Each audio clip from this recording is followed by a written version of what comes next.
우리 함께 신앙 고백하겠습니다. 주는 그리스도시요 살아계신 하나님의 아들이십니다. 아멘. 우리 옆 사람과 함께 인사를 나누겠습니다. 성경대로 하면 됩니다. 여러분들 다른 것 하지 마시고 오직 하나님 말씀 붙잡고 성경대로 여러분 하나님 인도를 받으시고 올 한 해에 사도행전 30장의 참된 주역으로 서게 되기를 주의 이름으로 축복합니다. 그래서 오늘 말씀의 제목은 영원한 언약을 붙잡아라 입니다. 먼저 서론으로 세계를 뒤흔들었던 종교개혁자 마틴 루터는 중세 시대에 교회의 면죄부 판매에 대한 이러한 관행을 강력하게 비판했습니다. 그러면서 그는 종교개혁의 큰 응답과 축복들을 누리게 되었죠. 그때 마틴 루터가 이렇게 말했습니다. 세상을 변화시키려면 먼저 자신을 변화시켜라.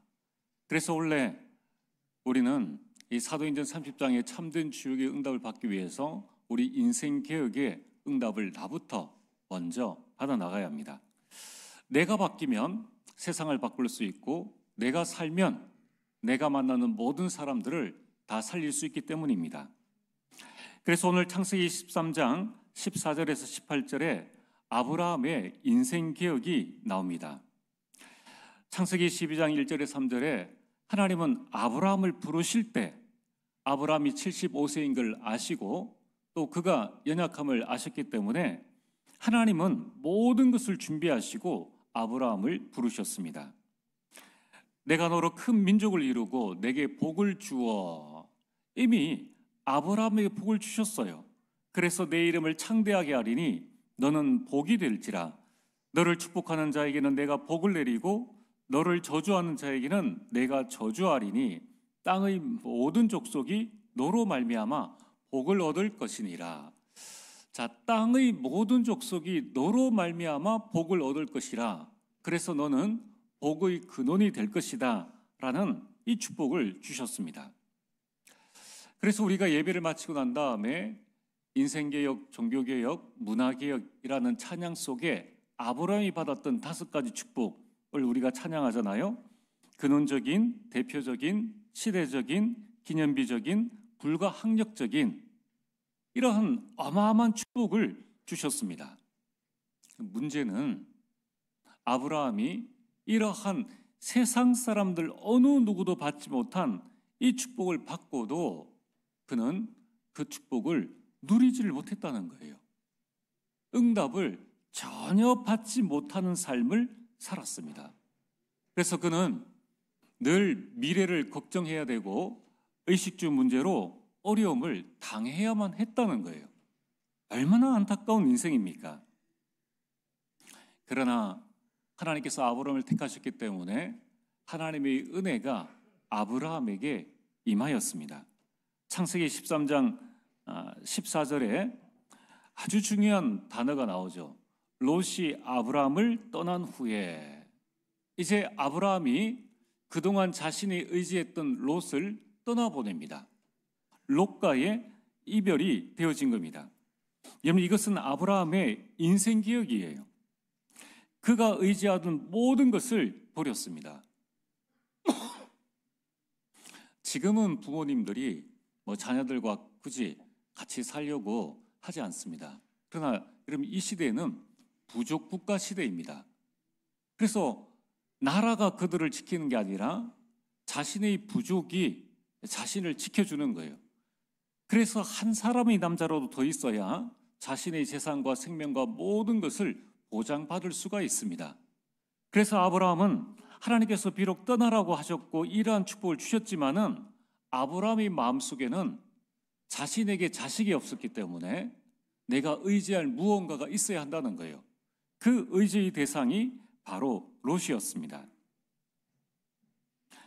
그런데 아브라함은 이제 자신의 모든 불신앙을 끝냈습니다. 이때에 하나님은 아브라함에게 큰 축복을 주십니다. 여러분, 우리 마음속에 이 불신앙이 무너지면은 그때부터 하나님의 절대망대가 우리 마음속에 세워집니다. 아브라함이 이제 의지하던 모든 것을 버리고 하나님의 절대망대를 그의 삶과 그의 영혼 속에 세우게 됩니다. 창세기 13장 14절에서 17절에 하나님께서 아브라함에게 또다시 이렇게 언약을 주시게 되죠. 14절에 너는 눈을 들어 너 있는 곳에서 북쪽과 남쪽 그리고 동쪽과 서쪽을 바라보라. 보이는 땅을 내가 너와 내 자손에게 주리니 영원히 이르리라. 내가 내 자손이 땅의 티끌 같게 하리니 사람이 땅의 티끌을 능히 셀 수 있을진데 내 자손도 세리라. 너는 일어나 그 땅을 종과 행으로 두루 다녀보라. 내가 그것을 내게 주리라. 복의 군은이라는 이 말씀이 다시 한번 구체적으로 아브라함에게 임하게 됩니다. 그리고 난 다음에 아브라함은 창세기 13장 18절에 이 말씀을 붙잡고 자신이 있는 삶의 현장에 믿음의 실천을 하죠. 그게 바로 여호와를 위하여 제단을 쌓았더라. 이제 모든 것을 제단 중심, 그 예배 중심의 삶을 살게 됩니다. 여러분, 우리가 하나님의 중심의 삶을 살게 될 때에 그때 하나님은 무엇을 하시는가? 창세기 14장 14절에서 20절에 하나님께서는 아브라함에게 가병 318명, 자신의 재물이 얼마나 많은지 가병 318명 보디가드를 쓸 만큼 이러한 큰 축복을 가지고 전쟁 중에 포로되었던 조카 롯을 구하게 됩니다. 그러니까 본인이 이제 거룩한 한 나라가 되어진 거예요. 믿었던 조카를 떠나보내고 하나님 중심으로 살았는데 오히려 하나님은 그 배의 축복과 응답들을 아브라함이 주셨습니다. 그러면서 창세기 15장 1절에 3절에 내 몸에서 날 자가 상속자가 되리라. 이미 아브라함의 나이가 80이 넘어가는 그 상황이었는데 하나님께서는 너희 몸에서 상속자가 태어날 것이다 라는 어마어마한 약속을 주셨습니다. 이것이 인생 개혁되어지고 하나님의 중심의 삶을 사는 삶의 자들이 받는 하나님의 축복입니다. 자, 오늘 하나님은 아브라함과 똑같이 여러분들에게 인생 모든 축복을 준비하시고 여러분들을 부르셨어요. 중요한 것은 하나님 앞에서 내 인생을 개혁하면 됩니다. 그래서 원래는 가장 먼저 나를 변화시키는 축복의 해가 되어지길 바랍니다. 여러분들 모든 불신앙을 끝내세요. 오직 하나님만 바라보고 우리 모든 성도님들이 더불어 마음을 같이하여 사도행전 30장의 참된 주역으로 서게 되기를 주의 이름으로 축복합니다. 자, 오늘 말씀의 본론입니다.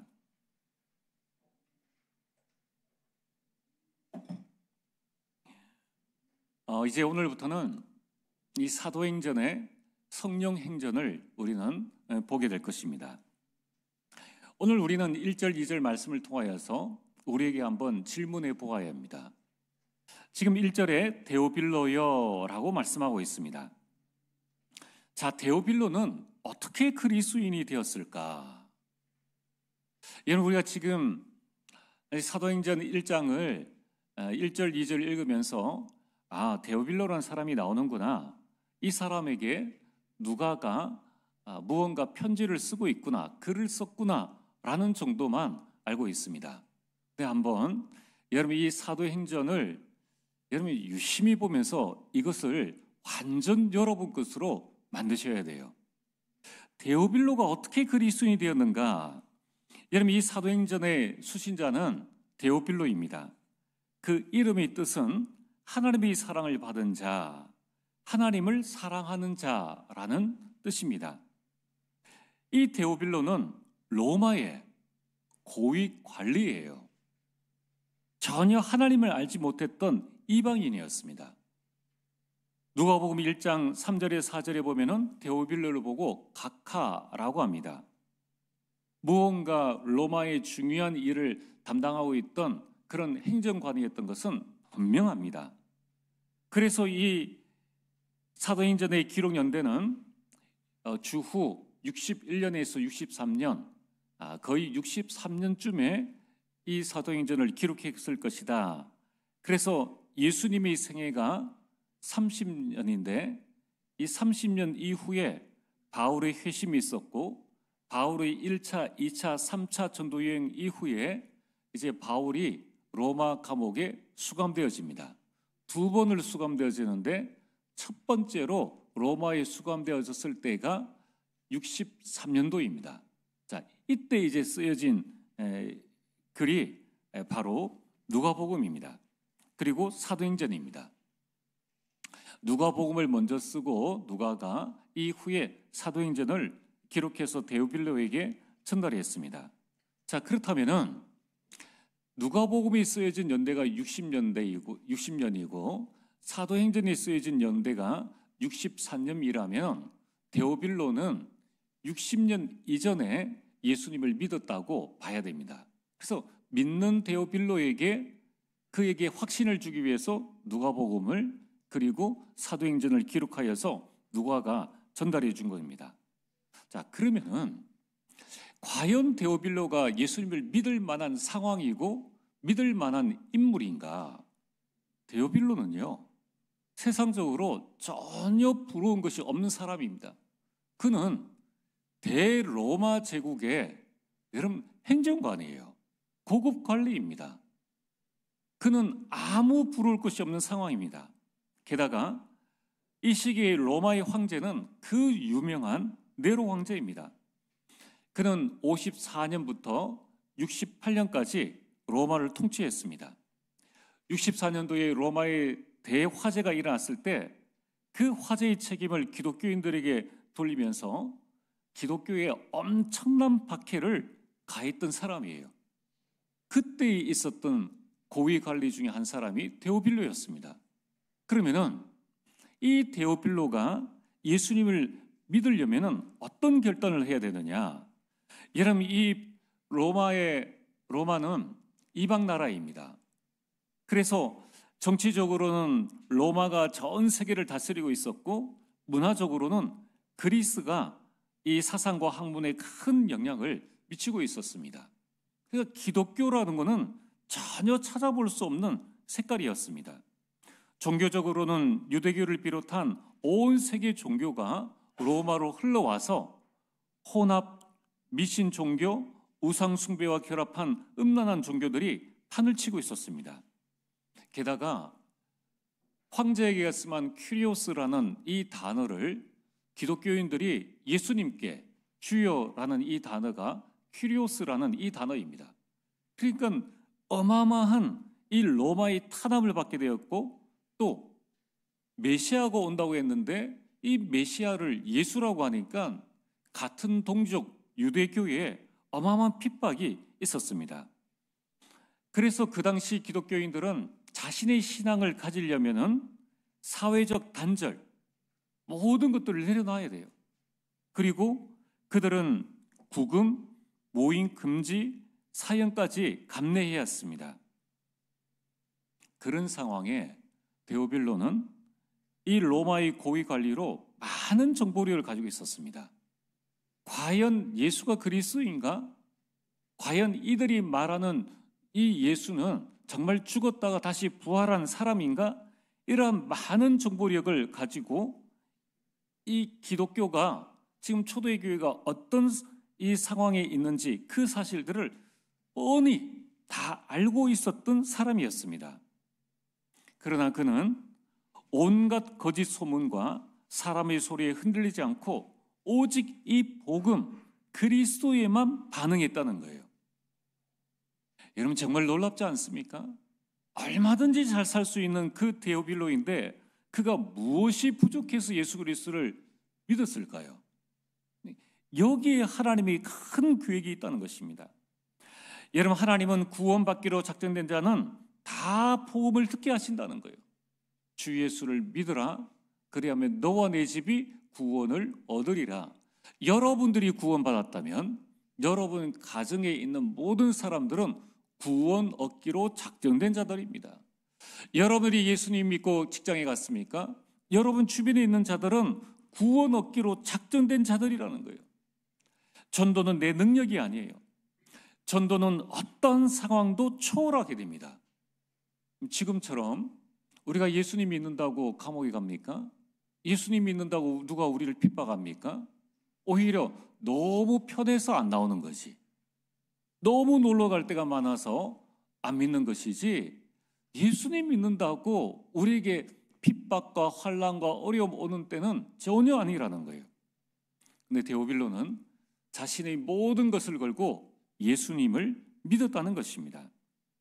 여러분, 정확한 복음이면은 믿을 수밖에 없다는 거예요. 그래서 우리는 사도행전을 통하여서 이 복음을 담대하게 우리 주변의 사람들에게 전달해야 합니다. 자, 그러면 오늘 첫 번째로 우리는 사도행전을 통해서 붙잡을 언약이 무엇인가? 왜 하나님께서는 사도행전을 주셨는가? 우리가 2024년도에 로마서의 말씀을 봤습니다. 그래서 우리는 5가지의 목표를 말씀드렸죠. 복음 이해, 복음 체험, 나의 복음, 복음적 삶을 통하여서 오직 복음의 증인이 되는 것이다. 여러분, 이걸 마음속에 완전 담으셔야 돼요. 여러분, 이 사도행전과 함께 여러분이 복음을 이해해야 됩니다. 그리고 데오빌로가 체험했던 그 복음을 체험해서 나의 복음으로 삼고 이제 복음적 삶이 되어질 때에 우리 인생은 복음의 증인이 되어집니다. 자, 그렇다면은 원래 우리는 25년을 통하여서 이제 이 사도행전이 끝날 때까지 언제 끝날지는 몰라요. 여러분, 우리는 이 사도행전의 말씀을 완전히 내 것으로 갈아먹어야 됩니다. 그리고 우리 자녀들에게 정확한 방향들을 제시해 줄 수 있어야 되는 거예요. 왜 그렇습니까? 사도행전은 구원받은 성도를 향한 하나님의 계획이 무엇인가를 분명히 보여준다는 거예요. 구원받고 난 다음에도 불신자와 같은 삶을 사는 성도들이 너무나 많이 있습니다. 또 구원받고 난 다음에도 내가 왜 살아야 되지? 내가 어떻게 살아야 되지? 이런 삶의 이유를 알지 못하는 사람들이 너무나 많다는 거예요. 자, 그래서 오늘 여러분들이 사도행전을 통하여서 성도를 향한, 나를 향한 하나님의 계획은 무엇인가? 이걸 여러분들이 완전 각인해야 되는 거예요. 하나님의 계획은 딱 한 가지입니다. 사도행전 1장 8절, 땅끝까지 이르러 증인이 될 것이다. 이제 여러분들은 증인의 삶을 살 수밖에 없는 가장 축복된 인생이라는 거예요. 이것이 여러분들이 사는 이유요, 이것이 여러분 인생의 방향이라는 거예요. 참 안타깝지 않습니까? 은퇴와 함께 우리 인생의 모든 방향, 이유, 목적 다 내려놓는 게 지금 그리스도의 현실입니다. 여러분, 우리 인생을 다시 개혁해야 돼요. 그래서 우리는 이 사도행전의 말씀을 받는 것입니다. 사도행전은 교회를 향한 하나님의 계획이 무엇인가를 분명히 보여줍니다. 교회를 향한 하나님의 계획은 전도와 선교를 감당하는 거예요. 그래서 교회는 어떤 방향으로 나아가야 하는지를 성경은 분명히 말씀하고 있습니다. 그렇다면은 여러분, 우리가 전도와 선교를 감당할 교회를 위해서 여러분이 헌신한다는 것은 얼마나 큰 하나님의 축복인지 몰라요. 여러분, 우리가 세상에서 그렇게 열심히 직장 생활하는데 교회에서는 아무 할 것이 없다. 우리 인생을 한번 되돌아봐야 됩니다. 무엇을 위해서 우리가 인생을 살고 있는가? 과연 내가 지금 섬기고 있는 이 교회는 어떤 교회인가? 여러분, 그렇다면 전도와 선교를 위해서 성도 간에 어떻게 소통하고 원리스해야 될 것인가? 이미 이 어마어마한 전도와 선교로 이 귀한 축복들을 우리에게 주셨는데 우리는 작은 것 때문에 갈등하고 원망하고 이 하나님의 축복을 놓쳐버린다면 이것만큼 어리석은 신앙생활은 없다는 거예요. 이제 우리는 교회를 어떻게 세워나갈 것인가? 여기에 대한 답을 우리 모든 당회와 중직자와 또 우리 렘넌트들이 딱 붙잡고 하나님의 인도를 받아 나가야 됩니다. 사도행전은 성경적 전도운동을 분명히 보여줍니다.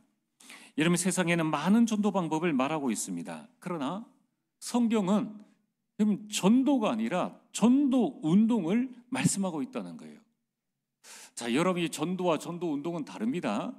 여러분이 이 사실을 이제 사도행전을 통해서 확실히 내 것으로 붙잡으셔야 돼요. 그래서 이 전도 운동이 일어나서 지역과 민족과 세계 복음화를 위한 이 전도 운동을 통하여서 우리는 하나님의 말씀을 정확히 인도를 받아야 합니다.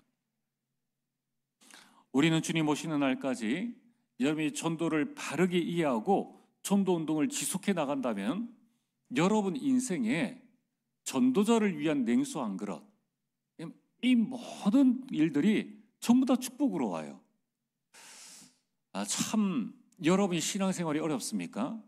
잘못 이해해서 그렇습니다. 이제 여러분들이 다시 한번 로마서와 사도행전의 말씀을 또 읽고 또 읽으세요. 완전 여러분의 마음속에 온전히 남아서 수고하고 무거운 짐진 자들아 다 내게로 오라 내가 너희를 쉬게 하리라. 그래서 여러분들이 어느 정도로 증인으로 섬이 되느냐, 야 우리 교회 한번 와봐 할 정도로 여러분 응답 받으시면 돼요. 여러분이 정말 교회 섬김이 얼마나 중요한지 내일 직장 가서 나 어제 교회 갔다 왔어, 이게 자랑이 되어질 만큼, 나 교회 갔는데 목사님이 이런 말씀 주셨어 라는 것이 우리 입에서 술술 나올 만큼 여러분의 인생이 그런 복된 인생이 되어지길 바랍니다. 하나님은 모든 걸 준비하셨다니까요. 우리 인생이 이 정도의 인생이 아님을 성경은 분명히 말씀하고 있습니다. 그래서 우리는 결론적으로 사도행전을 통하여서 나의 전도, 나의 선교를 찾아야 돼요. 이것이 나의 하나님과 나와의 이면 계약입니다. 왜 나를 대한민국에 우리 교회에 보내셨는가? 이것 발견하지 못하면요, 여러분이 이 교회 저 교회 떠돌아다녀야 돼요. 하나님은 똑같은 하나님이신데 내 스스로가 자꾸 흔들리게 됩니다. 여러분 이 사실을 알지 못하면은 조금 월급 많이 주는 직장에 내 거처를 자꾸 옮겨 다니는 떠돌이 인생이 되어지는 거예요. 여러분 누가의 전도는 뭡니까? 누가의 전도는 누가복음과 사도행전을 기록한 것입니다. 오늘 여러분들이 이 나의 전도를 찾을 때에 그때의 성령께서 여러분의 인생을 이끌어 가시는 거예요. 요한복음 14장 26절에 내 안에 계신 성령께서 모든 것을 가르치시고 모든 것을 생각나게 하시리라. 직장생활을 어떻게 해야 될 것인가, 이 일 어떻게 해야 될 것인가. 여러분 전도를 깨달으면은 직장 복음화 할 수 있도록 하나님께서 여러분들에게 모든 업무를 생각나게 하시고 깨닫게 해주신다는 거예요. 록펠러가 잘나서 세계의 부자가 되어진 게 아닙니다. 성령께서 되어질 사업을 보여주시는데 못하는 사람이 어디 있겠느냐는 거예요. 그건 누워서 떡 먹기보다 훨씬 더 쉬운 일이라는 거예요. 그런 성령의 역사가 이제 여러분의 삶 속에 2025년도에 일어나게 되기를 주의 이름으로 축복합니다. 그래서 오늘 본론 두 번째로, 여러분 인생 계획의 시작은 영원한 언약을 붙잡는 것입니다. 우리 인생의 영원한 언약이 뭡니까? 변하지 없는 하나님의 약속의 말씀은 그리스도예요. 그리스도는 우리 인생의 모든 문제를 해결하셨습니다. 운명과 재앙과 저주와 지옥과 사탄의 모든 것을 해결하시는 거예요. 그래서 여러분 더 이상 여러분들에게는 문제가 없어요. 고린도서 10장 13절 사람이 감당할 시험밖에 너에게 당한 것이 없나니 천지를 창조하신 하나님의 말씀입니다. 뭐하러 하나님께서 여러분을 구원하시고 여러분과 농담 따먹기를 하시겠어요? 시험 당할 점에 피할 길을 내시고 너희로 능히 이기게 하시니라. 여러분 권투 아시죠? 권투에서 겨우 이 9회전까지 가서 판정승으로 겨우 이기는 삶이 그리스도인의 삶이 아니에요. 우리 그리스도인의 삶은 넉넉하게 싸우지 않고 승리하는 삶입니다. 여러분 우리 삶의 현장이 막 처절합니까? 막 열심히 최선, 그래서 헉헉거리면서 가정에 들어와서 기도할 시간조차 없는 그런 인생입니까? 다니엘은 포로를 끌려가서 하루 3번 기도할 수 있는 큰 축복과 여유 있는 삶을 살았는데 그는 새 왕을 섬기고 내 나라를 섬겼다는 거예요. 그게 구급 공무원이 아닙니다. 이건 완전 총리로서 그 일을 감당했다는 거예요. 오늘 하나님이 여러분들이 그런 응답 주실 줄 믿습니다. 여러분이 언약을 딱 붙잡으셔야 돼요.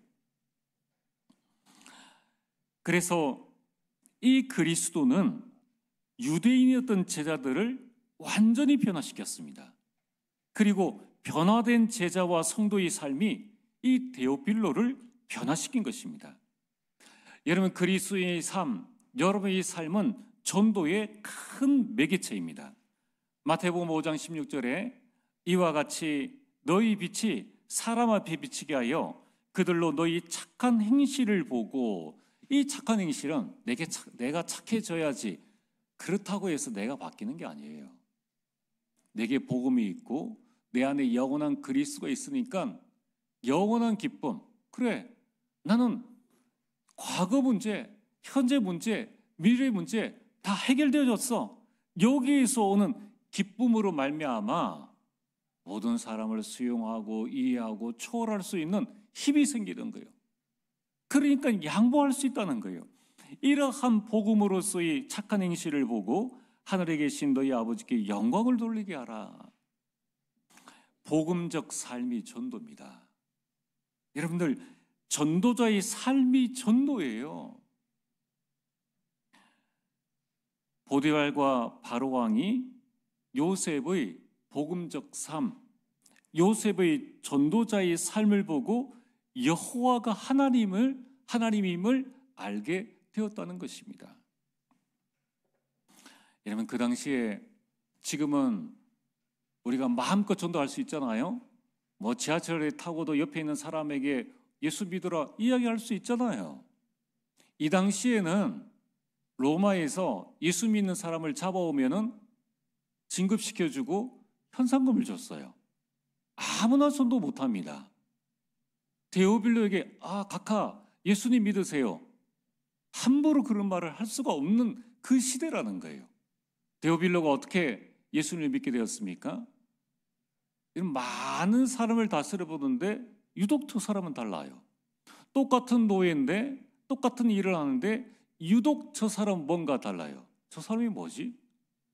내게 없는 기쁨이 왜 저 사람한테 있지?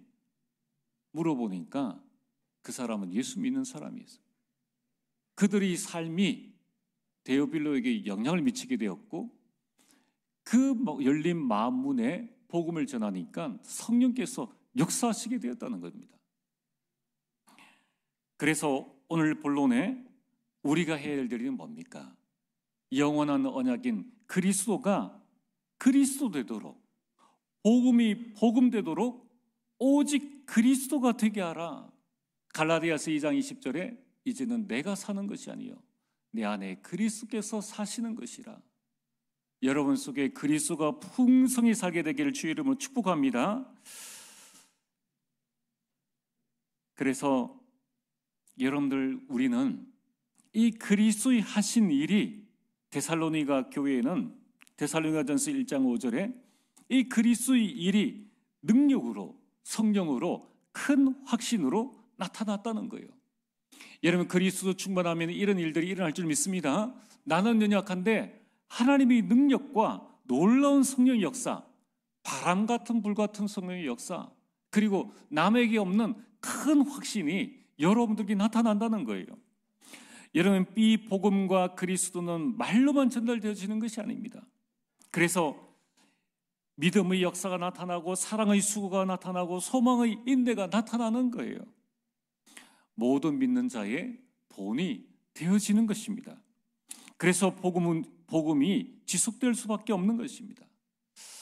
여러분, 오직 그리스도가 각인되어지고 오직 그리스도가 뿌리 내려지고 체질되어지는 인생이 되어지기를 주의 이름으로 축복합니다. 이걸 보고 인생개혁이라고 합니다. 오늘 본론입니다. 그리스도는 아무도 막을 수 없어요. 데오빌로를 변화시켰습니다. 여러분, 하물며 지금 여러분 주변에 있는 사람, 하나님은 하실 수 있다는 거예요. 이제 우리는 아무도 막을 수 없는 축복을 누려야 합니다. 신명기 33장 29절에 이스라엘이여 너는 행복한 사람이로다. 여호와의 구원을 너같이 받은 백성이 누구냐.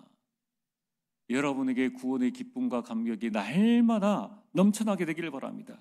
그래서 우리는 그리스도로 행복한 인생을 사는 거예요. 여기에 여러분들이 모든 인생의 방향을 맞추시길 바랍니다. 그래서 오늘 오후에는 우리 교회가 아주 중요한 개혁의 시간을 가지려고 합니다. 더 이상 가정복음화를 방치할 수는 없습니다. 더 이상 우리 후대를 저 폰에 세상 문화에 그냥 두어서는 안 됩니다. 정말 우리는 이들을 살리고 서밋을 세울 수 있는 우리 모든 성도들이 정말 인생개혁의 응답과 축복들을 누릴 수 있는 그 길로 우리 모든 성도님들이 들어가야 됩니다. 그게 바로 집중과 묵상의 시간입니다. 그래서 앞으로 올해부터는 매달 둘째 주 오후 예배 시간에는 오후 3시부터 3시 반까지 예배 시간 전까지 우리 교회는 모든 걸 스톱하고, 찬양팀도 없어요. 모든 걸 스톱하고 한 달에 한 번은 내 영혼과 마음, 생각, 내 육신이 온전히 하나님께 집중하며 묵상할 수 있는 시간들을 가지려고 합니다. 가정복음하고 싶습니까? 나를 먼저 변화시켜야 돼요. 하나님 앞에 나를 드리는 시간을 가져야 됩니다. 그래서 여러분들이 같이 하나님의 이 응답 속에 들어와서 이제 여러분들이 여러분의 자녀에게 이러한 하나님께 집중하며 묵상할 수 있는 시간을 전달할 수 있는 그 힘이 있어야 되는 거예요. 세상 나가보세요. 앞으로는 오후 예배 시간에 말씀드리겠지만은 영적 문제 시대가 반드시 옵니다. 그리스도께 집중하고 묵상하는 비밀이 없으면은 절대로 올바른 직장생활 할 수가 없어요. 가정 이끌어 나갈 수가 없습니다. 그런데 하나님은 우리에게 모든 것을 다 준비하시고 우리를 부르셨는데 우리는 그거를 방치해두고 있다는 거예요. 자, 이제 우리는 집중을 통하여서 그리스도를 전할 수 있는 축복을 누려야 합니다. 이제 우리 주변에 있는 사람 살려야 되잖아요. 1인 1전도, 등록 운동, 여러분 이 부분 두고 집중 기도하세요. 내 가족부터 살려야죠. 내 가문부터 살려야죠. 그래서 1, 2월은 태신자를 찾고 품는 시간입니다. 이제 여러분들의 전도의 인생 작품을 남기시길 바랍니다. 누가는 누가복음과 사도행전을 남겼습니다. 모세는 모세오경을 남겼습니다. 여러분의 사도행전 30장을 남기시길 바랍니다. 그래서 여러분 가문에 귀한 이 복음의 주역으로 서게 되길 주의 이름으로 축복합니다. 전능하신 아버지 하나님 참으로 감사를 드립니다. 위에서 내리는 어마어마한 그리스도의 축복을 붙잡고 이제 가정, 가문 살리는 참된 주역으로 인생 개혁하는 응답과 축복들 더하여 주옵소서. 예수님 이름으로 기도리옵나이다. 아멘.